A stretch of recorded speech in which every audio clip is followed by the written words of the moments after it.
안녕하세요, 가치남입니다. 6월 1일 월요일 국내 증시가 마감이 되었습니다. 오늘은 참 특별한 날인 것 같아요. 6월 첫째 날이 월요일로 출발을 하였기 때문에 모든 게 다 새로 시작한 날이다. 저는 이렇게 생각을 해보고요. 이렇게 새로 시작하는 첫날에 코스피가 1.75% 크게 상승을 하였죠. 그래서 2065포인트에 마무리가 되었습니다. 자, 뿐만 아니라 코스닥 같은 경우에는 코스피보다 훨씬 많이 상승했죠. 무려 3%나 급등하면서 735포인트에 마무리가 되었어요. 그리고 삼성전자 같은 경우에는 약 1% 상승해서 51,200원에 마무리가 된 것을 알 수가 있습니다. 정말 삼성전자 호가창만 보고 있자면 매물대가 굉장히 두꺼운 것을 알 수가 있어요. 제가 오늘 장 중반에 매물대를 캡처를 해봤는데 지금 51,200원에 보면 500억 이상이죠. 이렇게 큰 매물대를 돌파하기 위해서는 반드시 외국인과 기관에 수급이 들어와야 된다. 이 점을 알 수가 있고요. 자, 그리고 오늘 코스피 대부분의 종목을 살펴보면 코스피 종합주가지수가 오른 만큼 대부분의 종목이 상승을 했어요. 그래서 여러분들이 매수하고 계신 종목들이라면 오늘 대부분 상승이 나왔을 것이라고 생각을 하고 있고요. 한번 잠깐 살펴보면 셀트리온 쪽에서 강하게 상승을 하였죠. 그리고 하락한 종목을 찾아보기 힘들 정도로 굉장히 많은 상승 종목이 나왔어요. LG생활건강, 그리고 LG전자, 밑으로 쭉 내려가면 우리금융지주, 아모레쥐, 이렇게 코스피 상위 50개 종목 중에 4종목을 제외하고는 모두 상승했다. 이 점을 알 수가 있습니다. 자, 오늘 주가가 이렇게 상승할 수 있었던 이유는 지난주죠. 트럼프의 기자회견이 한몫했다. 이렇게 생각을 하고 있습니다. 지난주 금요일날 홍콩 보안법이 통과가 되면서 트럼프가 중국 측에다가 제재를 가할 것이다. 이런 기사들이 많이 쏟아졌고 이런 제재에 대한 내용이 발표되기 전에 특히 코스닥 같은 경우에는 크게 급락이 나왔었죠. 그런데 실제로 트럼프의 기자회견을 뚜껑을 열고 보니까 크게 예상했던 범위를 벗어나지 않았다는 거예요. 그래서 소리만 요란했던 트럼프 기자회견이라는 제목의 기사가 나왔는데 홍콩 특별지위 철폐에 관한 구체적인 방안을 언급을 안 했죠. 그래서 또 한 번 꼼수에 불과하다. 이렇게 기사가 발행이 되었는데 이게 트럼프만의 하나의 방식인 것 같아요. 지난 2020년 1월 초에도 미국과 이란이 크게 대립을 하고 있을 때 이란의 사령관을 암살하면서 이란 측에서 미군 기지에 폭격을 했단 말이에요. 그로 인해서 미국 측에서 보복할 것으로 언론 플레이를 했었는데 막상 뚜껑을 열고 보니까 보복보다는 추가 제재를 이행했던 적이 있었죠. 이 부분도 마찬가지라고 생각하고 있습니다. 그래서 지금 시장에서도 생각보다 제재가 크지 않았고 그리고 구체적인 방안도 없었기 때문에 특히 지금 아시아 증시가 먼저 개장을 했죠. 아시아 증시만 놓고 봤을 때는 상승 흐름으로 이어질 수 있었던 하루였다. 이렇게 생각을 하고 있습니다. 자, 내용을 잠깐 살펴보면 트럼프 대통령은 기자회견에서 홍콩의 특별지위를 취소한 것이 아니고 특별지위 철폐를 위한 절차를 시작한다고만 밝히고 실질적이고 구체적인 경제와 무역 제재는 언급하지 않았다. 라는 것을 알 수 있고요. 그리고 본래 전문가들은 트럼프 대통령이 홍콩 특별지위 철폐, 미중 1단계 무역 합의 파기 등 중국에 대해 강경한 조치를 내놓을 것으로 예상을 했었는데 생각보다 굉장히 약하게 나왔단 말이죠. 그래서 아시아 증시가 굉장히 크게 급등한 것을 알 수가 있고요. 그리고 덧붙여서 말씀드리자면 미국의 트럼프 대통령이 이렇게 애매한 기자회견을 할 수 있었던 이유 중에 하나는 트럼프 대통령 입장에서는 중국을 때릴수록 지지율이 올라가는 것은 맞지만 반면에 너무 강하게 중국을 옥죄일 경우 증시가 하락할 수 있어요. 그래서 이 부분을 항상 조절해가면서 중국을 때릴 것이다 라고 생각을 해보고 이번에 기자회견을 했던 내용도 이 부분과 같은 맥락에서 우리가 이해를 하신다면 좋을 것 같습니다.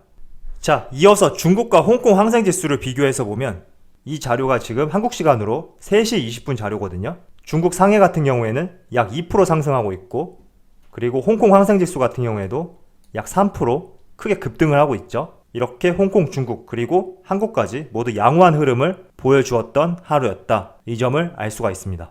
자, 그리고 제가 지난주에 6월부터는 삼성전자가 상승할 수 있다 라는 주제를 가지고 그 이유에 대해서 3가지를 압축해서 여러분들에게 설명을 드렸어요. 그런데 오늘 또 한 번에 삼성전자가 상승할 수 있는 좋은 기사가 하나 발표가 되었죠. 18개월 만에 반도체 수출이 플러스로 전환에 성공이 되었다고 합니다. 지금 코로나 때문에 수출이 굉장히 감소되고 있는 상황에서 반도체 수출이 플러스로 전환했다는 말은 긍정적으로 우리가 해석을 할 수가 있어요. 특히 5월 같은 경우에는 전체 수출량을 비교해 볼 때 지난해보다 약 23.7% 줄어든 상황에서 반도체의 수출은 증가했다는 것이 우리가 삼성전자를 조금 더 긍정적으로 해석할 수 있는 신호다. 이렇게 말씀을 드리도록 하겠습니다.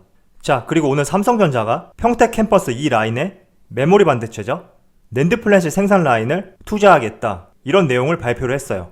그리고 이번 투자는 AI, 사물 인터넷 등 4차 산업혁명 도래와 5G 보급에 따른 중장기 낸드 수요 확대에 대응하기 위해서다. 라고 발표를 했는데 우리가 한번 생각을 해보자고요. 이렇게 어려운 상황에서 투자를 감행할 수 있는 기업이 대한민국에 몇 개나 있을까? 이런 생각을 해볼 때 여러분들이 투자하신 삼성전자는 지루하게 움직일 뿐이지 반드시 여러분의 기대에 부응해줄 수 있는 기업이다. 이 점만 인식을 하시고 여유 있는 마음으로 대응을 하신다면 항상 수익을 낼 수 있는 기업이다. 이렇게 말씀을 드리고 싶습니다. 그리고 삼성전자 측에서 이렇게 발표를 했죠. 이번 투자는 불확실한 환경 속에서도 메모리 초격차를 더욱 확대하기 위한 노력이다. 한마디로 경쟁업체들을 이런 위기의 순간에 더욱 격차를 벌이면서 앞으로 나아가겠다. 이런 발표라고 해석을 하시면 좋을 것 같습니다. 자, 그리고 오늘 수급을 잠깐 살펴보면 외국인이 소폭 순매도로 전환을 하였죠. 하지만 기관 측에서 크게 순매수세로 유입이 되면서 오늘 삼성전자의 상승을 이끌었다.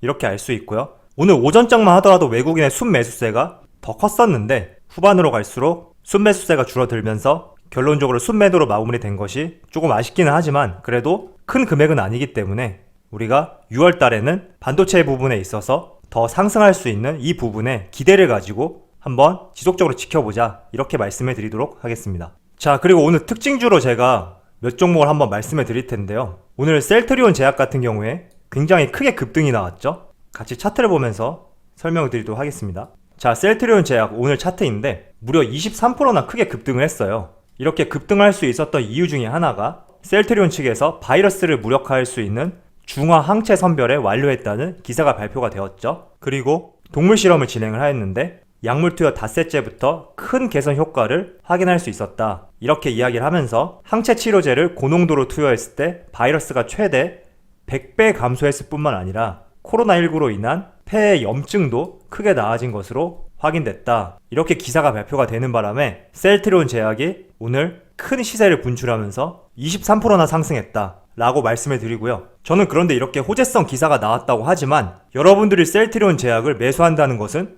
조금 부정적으로 바라보고 있어요. 항상 개인 투자자들이 주식에 실패하는 이유 중에 하나는 항상 이렇게 호재성 기사가 나오고 여러가지 테마성 기사들이 쏟아질 때 시끄러운 장세에서 매수를 하고 그리고 주가가 조용해지면 그때서야 매도를 하죠. 하지만 저는 주식에서 수익을 내기 위해서는 이와 반대되는 행동을 해야 된다고 생각하고 있습니다. 조용할 때 매수해서 내가 매수한 종목이 언론과 각종 매스컴에서 관심을 받고 시끄러워지면 그때 매도해야 된다. 저는 이렇게 생각을 하고 있고요. 지금 셀트리온 제약 주가를 보면 약 2달 사이에 단기 급등이 나왔거든요. 그래서 여러분들이 이런 호재성 기사를 통해서 셀트리온 제약에 뛰어들게 된다면 굉장히 스트레스 받는 상황이 생길 수 있기 때문에 항상 주식을 투자할 때는 비교적 조용한 종목을 매수해서 이 종목이 관심을 받을 때 그때까지 기다리는 전략을 취하시는 것이 여러분들에게 스트레스를 덜어줄 수 있고 나중에 더 큰 수익을 낼 수 있는 방법이니까 참고하셨으면 좋겠습니다. 그리고 뿐만 아니라 오늘 자전거 관련된 종목들이 굉장히 많이 상승했단 말이에요. 삼천리와 알톤 스포츠 같은 경우에는 그린 뉴딜 정책과 맞물려서 최근에 큰 흐름을 보이고 있는데 이 두 종목도 저는 셀트리온 제약과 마찬가지로 연결지어서 생각해야 된다고 말씀을 드리고 싶어요. 자, 삼천리 자전거 같은 경우에 오늘 상한가 갔죠? 그리고 최근에 이렇게 큰 시세 분출이 나왔고 알톤 스포츠도 마찬가지예요. 오늘 상한가 근처에서 마무리가 되었고 최근에 큰 시세가 나온 것을 알 수가 있어요. 하지만 이렇게 수많은 기사와 언론 보도 이런 것들을 통해서 크게 상승한 종목들이라고 한다면 항상 이때 여러분들이 조심하셔야 되고 가급적 투자를 지양해야 되는 포인트다. 이렇게 말씀을 드리고 싶습니다. 특히 알톤 스포츠 같은 경우에는 올 초에 거래 정지 상태였어요. 그리고 상장 폐지 위기였는데 상장 폐지 위기를 넘기고 나서 이렇게 다시 상승이 나왔지만 실적은 굉장히 형편이었거든요. 자, 지금 알톤 스포츠 매출액과 영업이익을 한번 살펴보시면 지속적으로 적자를 보고 있어요. 그래서 여러분들이 투자를 하실 때 지금 시장에서 관심을 받고 있는 건 맞지만 이런 재무제표도 한번 살펴보시고요. 투자를 하였으면 좋겠습니다. 삼천리 자전거도 마찬가지죠. 자, 18년부터 지속적으로 적자를 보고 있죠. 자, 오늘 6월 1일 첫날 국내 증시가 상승으로 마감이 되었는데, 이와 더불어 반도체 수출도 5월달에 플러스로 전환이 되었다고 기사가 발표가 되었어요. 그래서 삼성전자의 6월달 흐름은 출렁일 수는 있어도 좋은 흐름이 나올 것이다, 이렇게 예측을 해보고 앞으로의 삼성전자 투자에 있어서도 여러분들의 항상 성공 투자할 수 있기를 기원하도록 하겠습니다. 그럼 마치도록 하겠습니다. 감사합니다.